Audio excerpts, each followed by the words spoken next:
نحمدہ ونصلی علی رسولہ الکریم اما بعد فاعوذ باللہ من الشیطان الرجیم بسم اللہ الرحمن الرحیم رب اشرح لی صدری ویسر لی امری واحلل عقدۃ من لسانی یفقہوا قولی۔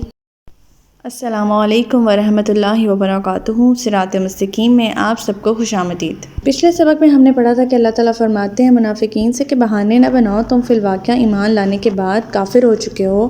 اگر ہم تمہارے ایک گروہ کو معاف کر بھی دیں تو دوسرے کو ضرور سزا دیں گے، کیونکہ فی الواقعہ مجرم ہیں وہ لوگ جنہوں نے مذاق اڑایا، دل لگی کی باتیں کی اللہ اور اس کے رسول کے خلاف۔ پھر اللہ تعالیٰ فرماتے ہیں کہ منافق مرد ہوں یا عورتیں ایک ہی تھیلی کے چٹے بٹے ہیں جو برے کام کا حکم دیتے ہیں اور بھلے کام سے روکتے ہیں، اور اپنے ہاتھ بھلائی یا صدقہ کے کاموں سے بھینچ لیتے ہیں۔ اللہ کو بھول گئے ہیں تو اللہ نے انہیں بھلا دیا، یہ منافق دراصل ہیں ہی نافرمان۔ اللہ تعالیٰ فرماتے ہیں کہ منافق مردوں، منافق عورتوں اور کافروں سے اللہ نے دوزخ کی آگ کا وعدہ کر رکھا ہے، جس میں وہ ہمیشہ رہیں گے اور انہیں وہ کافی ہے۔ ان پر اللہ کی پھٹکار ہے اور ان کے لیے دائمی عذاب ہے۔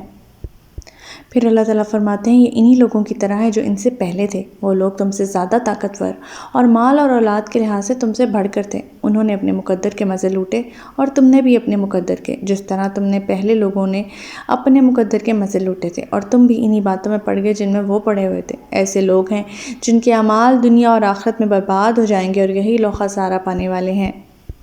پھر اللہ تعالیٰ فرماتے ہیں کیا انہیں ان لوگوں کے حالات نہیں پہنچے جو ان سے پہلے گزر چکے ہیں؟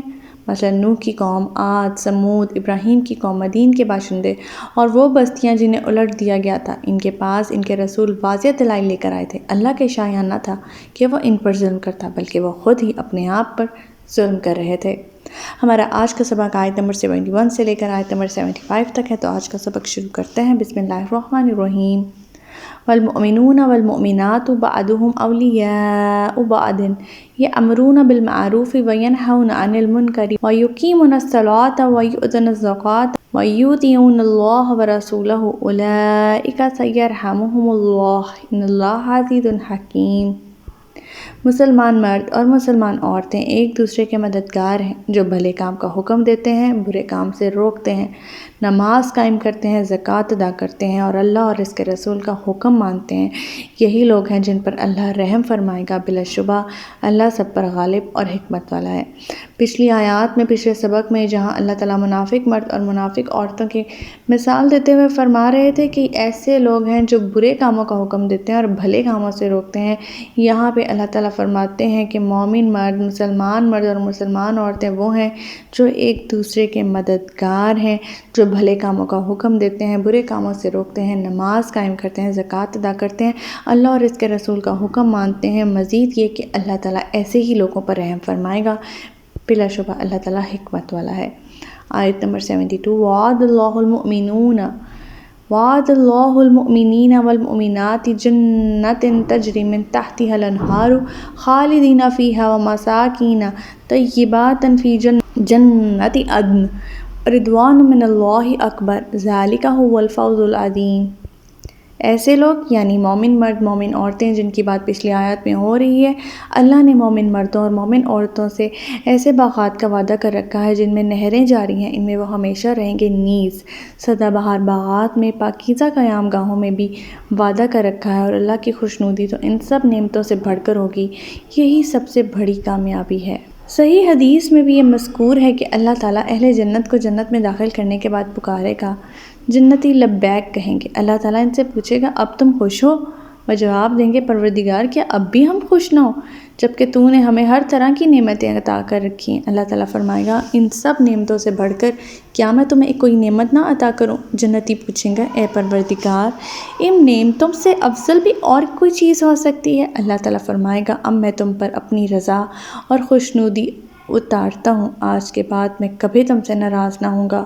اور یہ بخاری کی حدیث ہے۔ اللہم انی اسألک الجنہ، اللہ تعالیٰ ہمیں بھی ایسے لوگوں میں شامل کریں، آمین ثم آمین۔ آیت نمبر 73۔ یا ایہا النبی جاہد الکفار والمنافقین واغلظ علیہم ومأواہم جہنم وبئس المصیر۔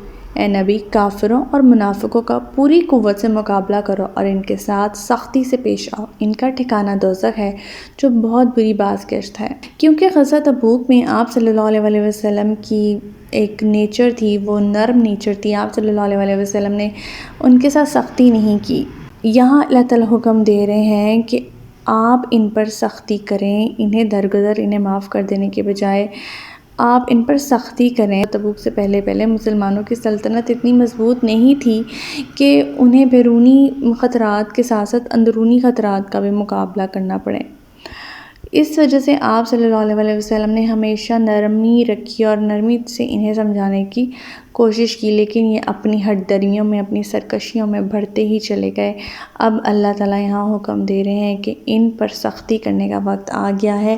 سختی کرنے کا مطلب یہ ہے کہ آئندہ ان کی باتوں پر اعتماد نہیں کیا جائے گا، نہ ان کی فتنہ پردازیوں پر پردہ ڈالا جائے گا، انہیں مسلم معاشرے میں نفاق کا زہر پھیلانے کا موقع نہیں دیا جائے گا۔ یہ سب طریقے ہیں جن سے ان پر سختی کی جائے گی، اور ان کا ٹھکانہ تو ہے ہی دوزخ، جو کہ بہت بری جگہ ہے۔ آیت نمبر 74، یحلفون باللہ ما قالوا ولقد قالوا کلمات الکفر وکفروا بعد اسلامہم وہموا بما لم ینالوا وما نقموا الا ان اغناہم اللہ ورسولہ من فضلہ فإن یتوبوا یک خیرا لہم وإن یتولوا یعذبہم اللہ عذابا علیما فی الدنیا والآخرۃ وما لہم فی الارض من ولی ولا نصیر۔ وہ اللہ کی قسم کھا کر کہتے ہیں انہوں نے یہ بات نہیں کہی، حالانکہ انہوں نے کفر کا کلمہ بکا تھا اور اسلام لانے کے بعد کافر ہوئے تھے، نیز انہوں نے ایسی بات کا ارادہ کر رکھا تھا جسے وہ کر نہ سکے، اور انہیں کیا چیز بری لگی تھی، اللہ یہ کہ اللہ اور اس کے رسول نے اپنی مہربانی سے انہیں غنی کر دیا ہے۔ اگر یہ توبہ کر لیں تو ان کے حق میں بہتر ہے، اور اگر یہ اعراض کریں تو اللہ انہیں دنیا میں بھی دردناک عذاب دے گا اور آخرت میں بھی، اور ان کے لیے روئے زمین پر کوئی حامی، کوئی مددگار نہ ہوگا۔ یہاں اللہ تعالیٰ سٹینس دے رہے ہیں کہ توہین رسالت کلمہ کفر ہے۔ وہ کفر کا کلمہ کیا تھا جو ان منافقوں نے بکا تھا؟ سیدنا زید بن ارقم کہتے ہیں کہ ایک لڑائی میں سے واپسی پر جب مہاجرین اور انصار میں جھگڑا ہو گیا تو میں نے عبداللہ بن ابی کو یہ کہتے سنا کہ لوگوں تم ایسے کرو کہ پیغمبر کے پاس جو لوگ یعنی مہاجرین جمع ہو گئے ہیں تم ان کو خرچ کے لیے کچھ نہ دو، وہ خود بخود اسے چھوڑ کر چلے جائیں گے، اور اگر ہم لڑائی سے لوٹ کر مدینہ پہنچے تو عزت والا، یعنی اپنے آپ کو وہ خود ہی کہہ رہا تھا، عبداللہ بن ابی، خود ذلت والے نعوذ باللہ یعنی محمد صلی اللہ علیہ وسلم کو نکال کر باہر کر دے گا۔ میں نے اس کی یہ باتیں اپنے چچا سعد بن عبادہ سے یا سیدنا عمر سے بیان کی، انہوں نے آپ صلی اللہ علیہ وسلم کو بتلا دی۔ آپ صلی اللہ علیہ وسلم نے پہلے مجھے بلایا اور دریافت کیا تو میں نے ان باتوں کا اقرار کیا۔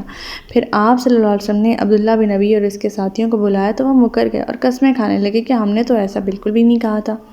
آپ صلی اللہ علیہ وسلم مجھے جھوٹا سمجھنے لگے اور عبداللہ بن ابی کو سچا، کیونکہ اس کے ساتھ اور بھی ساتھی مل کے قسمیں کھانے لگ گئے تھے۔ مجھے اس بات پر اتنا رنج ہوا، اتنا دکھ ہوا جتنا پہلے کبھی نہیں ہوا تھا۔ میں گھر میں بیٹھا رہا، میرے چچا کہنے لگے ارے یہ تم نے کیا کیا؟ آخر رسول اللہ صلی اللہ علیہ وسلم نے تجھے جھوٹا سمجھا اور ناراض ہوئے۔ اس وقت اللہ تعالیٰ نے سورہ منافقون نازل فرمائی تو آپ صلی اللہ علیہ وسلم نے مجھے بلا بھیجا اور یہ سورہ منافقون مجھے پڑھ کر سنائی۔ بعد میں فرمایا زید اللہ نے تمہاری تصدیق فرما دی ہے، سبحان اللہ۔ آیت نمبر 75، وَمِنْهُمْ مَنْ عَاهَدَ اللَّهَ لَئِنْ آتَانَا مِنْ فَضْلِهِ لَنَصَّدَّقَنَّ وَلَنَكُونَنَّ مِنَ الصَّالِحِينَ، اور ان میں سے کچھ ایسے بھی ہیں جنہوں نے اللہ سے عہد کیا تھا کہ اگر اللہ ہمیں اپنی مہربانی سے مال اور دولت عطا کرے گا تو ہم ضرور صدقہ کریں گے اور نیک بندے بن جائیں گے۔ اگلے سبق میں ہم اس آیت کو کنٹینیو کر کے پڑھیں گے۔ تو ہمارا آج کا سبق یہیں تک تھا۔ اللہ تعالیٰ سے دعا ہے کہ اللہ تعالیٰ قرآن پاک کے احکامات پر ہمیں عمل پیرا ہونے کی توفیق عطا فرمائے۔ اللہ پاک ہمیں ہدایت دے کہ جس کے بعد گمراہی نہ ہو۔ ربنا لا تزغ قلوبنا بعد إذ هديتنا وهب لنا من لدنك رحمة إنك أنت الوهاب سبحانك اللهم وبحمدك نشهد أن لا إله إلا أنت أستغفرك وأتوب إليك۔ السلام علیکم ورحمۃ اللہ وبرکاتہ۔